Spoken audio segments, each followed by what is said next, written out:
दोस्तों आज हम जानने वाले हैं कि रेशो के कितने प्रकार होते हैं, कौन कौन से टाइप्स है हमारे पास रेशियोज़ के। ये थोड़ा सा पार्ट और बच गया है, वैसे मैंने थ्योरेटिकल पार्ट पहले वीडियो में कवर कर दिया था अधिकतर। ये थोड़ा सा पार्ट और बचा है तो वो पार्ट और कवर कर लेते हैं। फिर इसके बाद दोस्तों आने वाले वीडियोज़ में हम क्या देखेंगे, ये प्रैक्टिकल सवाल कैसे हमें क्या करने हैं। तो यार टाइम ना वेस्ट करते हुए शुरू करते हैं दोस्तों आज की हमारी वीडियो। आगे बढ़ने से पहले दोस्तों मैं आपको बता दूं, अब आप हमारे इंस्टाग्राम या फेसबुक पेज से भी जुड़ सकते हैं। तो दोस्तों यहाँ पर हमें दो टाइप्स के रेशो दिए गए हैं। कौन कौन से दोस्तों? पहला है ट्रेडिशनल यानी पारंपरिक अनुपात, ठीक है। दूसरा है दोस्तों हमारे पास क्या, फंक्शनल यानी क्रियात्मक प्रकार। जो क्रियात्मक अनुपात होते हैं वो क्रियात्मक प्रकार। तो दो प्रकार के टाइप है, ट्रेडिशनल टाइप्स और फंक्शनल टाइप्स। ट्रेडिशनल रेशियोज में दोस्तों क्या आता है नॉर्मली, ट्रेडिशनल का मतलब होता है पारंपरिक। मतलब हमारे पास जो फाइनेंशियल स्टेटमेंट है ये तीनों, जैसे profit and loss and balance sheet, केवल इन्हीं के अपन कोई वेरिएबल ले लें, इन्हीं की दो संख्याएं ले लें या आंकड़े ले लें और फिर हम अनुपात निकालें, तो वो दोस्तों क्या कहलाएंगे, ट्रेडिशनल रेशियोज कहलाएंगे, ठीक है। तो इसी से दोस्तों हमारे पास तीन रेशियोज बनते हैं, किसके, ट्रेडिशनल वाले। ट्रेडिशनल टाइप के तीन और टाइप हैं। कौन कौन से दोस्तों? Profit and loss statement ratio, balance sheet ratios और composite ratios. Profit and loss statement ratios का क्या मतलब है, हम प्रॉफिट एंड लॉस स्टेटमेंट में दो वेरिएबल लेंगे और उनका रेशियो निकाल देंगे। जैसे, अब आप पूछोगे दोस्तों जैसे, तो दोस्तों सिंपल है, आप पढ़ के आएँ कि प्रॉफिट एंड लॉस स्टेटमेंट से हमें क्या क्या पता चलता है। हमें दोस्तों पता लग चलता है कि ग्रॉस प्रॉफिट कितना है, कि हमारे ऑपरेशन से रेवेन्यू कितना है और नेट प्रॉफिट पता लगता है। ये सारी चीज़ें हमें पता लग जाती है प्रॉफिट एंड लॉस स्टेटमेंट से। तो दोस्तों जैसे हम रेवेन्यू फ्रॉम ऑपरेशन ले लें और उसका अनुपात निकाल लें किससे, ग्रॉस प्रॉफिट से। भाई ग्रॉस प्रॉफिट का क्या रेशो है, किससे, रेवेन्यू फ्रॉम ऑपरेशन से, ये हम अनुपात निकालेंगे तो दोस्तों वो क्या कहलाएगा, profit and loss statement ratio. मतलब हम दो संख्याएं ले रहे हैं प्रॉफिट एंड लॉस स्टेटमेंट से, दो वेरिएबल ले रहे हैं, तो दोस्तों क्या कहलाएगा वो, और फिर उनका रेशो निकाल रहे तो वो कहलाएगा profit and loss statement ratio. ऐसे ही दोस्तों बैलेंस शीट से भी हम दो संख्याएं ले लें, जैसे एक तरफ क्या ले लें, करंट एसेट्स ले लें, एक तरफ क्या ले लें, करंट लायबिलिटीज़ ले रहे हैं, और उनका कोई रेशो निकाल दें तो वो क्या कहलाएगा, बैलेंस शीट रेशो।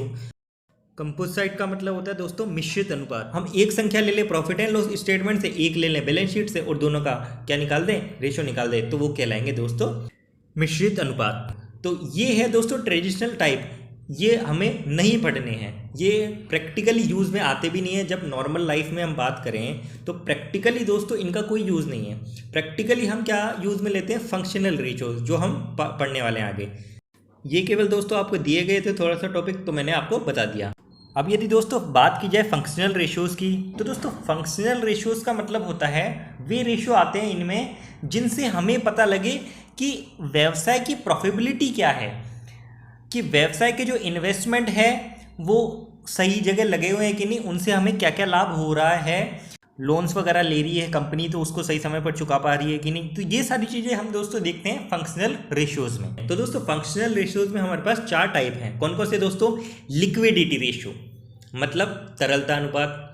दूसरा है दोस्तों ऋण शोधन क्षमता अनुपात यानी सॉल्वेंसी रेशियो। तीसरा है हमारे पास दोस्तों एक्टिविटी और टर्नओवर रेशियो यानी सक्रियता या आवर्त अनुपात।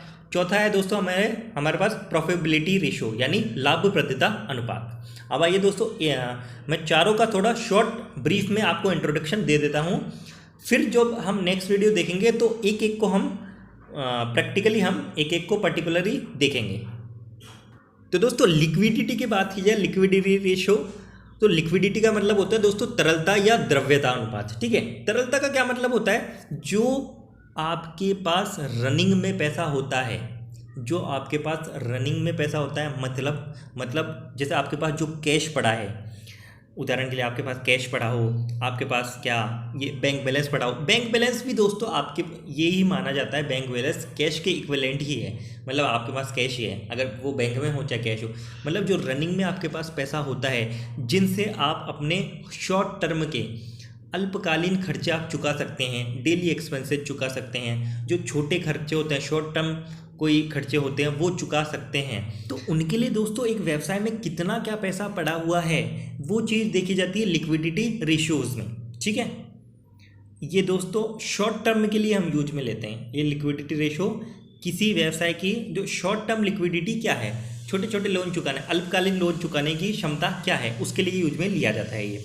अब दोस्तों यदि बात की जाए सॉल्वेंसी रेशो की, ऋण शोधन क्षमता अनुपात, तो दोस्तों लिक्विडिटी हम शॉर्ट टर्म में यूज में लेते हैं, जबकि सॉल्वेंसी रेशोज हम कब यूज में लेते हैं, व्यवसाय की दीर्घकालीन क्षमता को मापने के लिए, मेजर करने के लिए। कौन से दीर्घकालीन, जो हम लोन्स लेते हैं ना, लॉन्ग टर्म लोन्स लेते हैं, लॉन्ग टर्म बोरोइंग्स लेते हैं, बैंक से पैसा लेते हैं या किसी से पैसा लेते हैं, तो उसको चुकाने की एक बिजनेस में क्या कैपेसिटी है, क्या क्षमता है, इसको मेजर करते हैं हम, इसको मापते हैं। वो किन से मापते हैं, सॉल्वेंसी रेशियोज से मापते हैं। इसके बहुत सारे पार्ट हैं इन सब के, वो हम आगे पढ़ेंगे, ठीक है। तो लिक्विडिटी में व्यवसाय की तरलता मापते हैं जो शॉर्ट टर्म वाली, ठीक है। सॉल्वेंसी में हम लॉन्ग टर्म का हिसाब किताब देखते हैं, हाँ भाई लंबे समय में जो पैसा ले रहा है कंपनी वो चुका पा रही है कि नहीं, या ठीक ढंग से चुका सकती है कि नहीं, ठीक है। इसके अलावा दोस्तों तीसरी बात की जाए एक्टिविटी या टर्नओवर रेशो, तो इसमें दोस्तों देखा जाता है कि आप जो रिसोर्सेज यूज कर रहे हैं, आप जो संसाधन यूज़ कर रहे हैं आपकी कंपनी में, उसको सही तरह से यूटिलाइज कर रहे हैं कि नहीं। मतलब जो आप कंपनी में जो लगा हुआ है, आपके रिसोर्सेज या संसाधन लगे हुए हैं, वो आप सही तरह से यूज़ कर पा रहे हैं, उनका सही यूटिलाइज कर पा रहे हैं या नहीं कर पा रहे हैं, ठीक है। जैसे दोस्तों जो आप असेट्स लगा रहे हैं, असेट्स का मतलब होता है वो आपके रिसोर्सेज ही हैं, तो आप उनको सेल्स में कितना कन्वर्ट कर रहे हैं, ठीक है, सेल्स कितनी बना पा रहे हैं, तो वो चीज़ दोस्तों हम देखेंगे किसमें, टर्नओवर रेशोज़ में, ठीक है। चौथा है दोस्तों लाभप्रदता यानी प्रॉफिटेबिलिटी रेशियोज।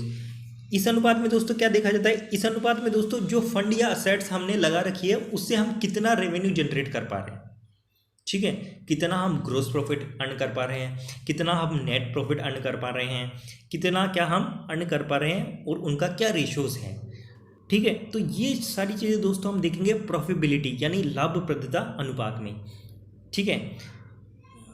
तो दोस्तों ये थोड़ा सा इंट्रोडक्शन देना था, कितने टाइप के होते हैं और ट्रेडिशनल में कौन कौन से आते हैं, फंक्शनल में कौन कौन से आते हैं, और इन चारों का थोड़ा सा शॉर्ट इंट्रोडक्शन मुझे देना था जो मैंने आपको दे दिया। कल से हम दोस्तों देखेंगे लिक्विडिटी रेशियोज, ठीक है। लिक्विडिटी में हम पढ़ेंगे कि इसमें कौन कौन से रेशियोज आते हैं और उनको कैसे निकाला जाता है। तो तब तक के लिए धन्यवाद। उम्मीद करता हूँ आपको ये वीडियो पसंद आया। वीडियो यदि पसंद आए तो वीडियो को लाइक करें, चैनल को सब्सक्राइब करें और शेयर दे रहे हैं। धन्यवाद।